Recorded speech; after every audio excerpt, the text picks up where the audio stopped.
North Korea's apparently rapid progress in developing nuclear weapons and missiles capable of reaching the U.S. mainland has fueled tensions that erupted into a war of words between Washington and Pyongyang this week, unnerving regional powers and global investors.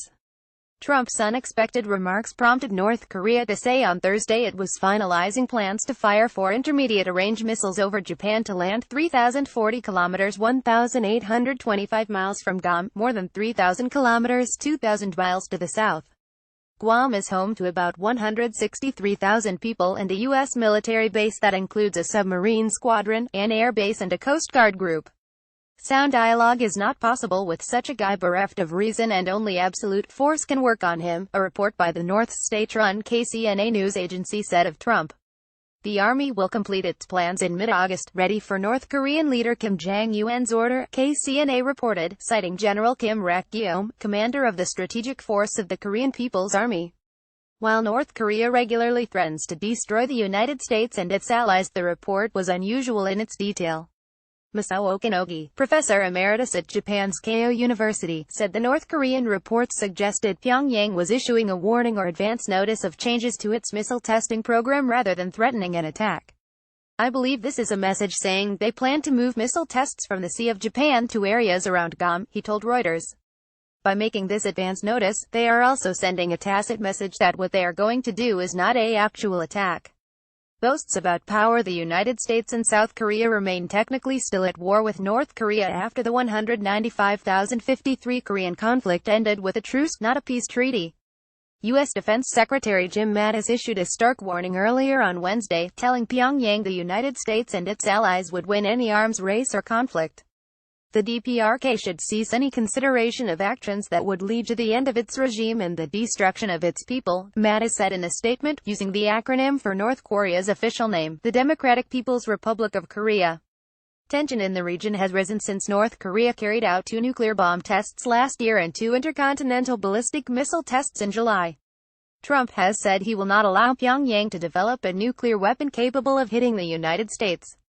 On Wednesday, Trump boasted about U.S. nuclear capabilities.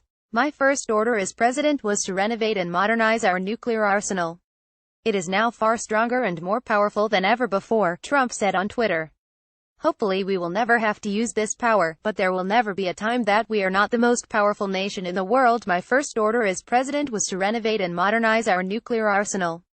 It is now far stronger and more powerful than ever before. Donald J. Trump at Real Donald Trump 9 now at T 2017. Hopefully we will never have to use this power, but there will never be a time that we are not the most powerful nation in the world. Donald J. Trump at Real Donald Trump 9 now at T 2017. U.S. Secretary of State Rex Tillerson, who was in Guam on a previously scheduled visit, played down the rhetoric, saying he did not believe there was an imminent threat from North Korea and Americans should sleep well at night. Earlier on Wednesday, Guam Governor Eddie Colvo dismissed the threat and said the island was prepared for any eventuality. With strategically placed defenses, he said he had been in touch with the White House and there was no change in the threat level. Heading towards confrontation, North Korea accuses the Washington of devising a preventive war and has said any plans to execute this would be met with an all-out war, wiping out all the strongholds of enemies, including the U.S. mainland. Washington has warned it is ready to use force if needed to stop North Korea's ballistic missile and nuclear programs, but that it prefers global diplomatic action, including sanctions. The UN Security Council unanimously imposed new sanctions on North Korea on Saturday. China, North Korea's main ally, has consistently urged both sides to work to lower tensions. Influential Chinese state-run tabloid The Global Times said the North Korean nuclear issue was heading towards confrontation and it was time for the United States to respond to Pyongyang's security concerns. North Korea has almost been completely isolated by the outside world. Under such extreme circumstances, Pyongyang will weigh all its possible options, it said in an editorial on its website on Thursday. Washington should stimulate Pyongyang's desire to engage with the outside world and return to the international community. A senior U.S. official who deals with the Korea issue said the fire and fury comment, which was Trump's strongest warning yet for North Korea, was unplanned and spontaneous. There had not been any discussions about escalating the rhetoric in response to Kim's statements or about the possible effects of doing that, the official said.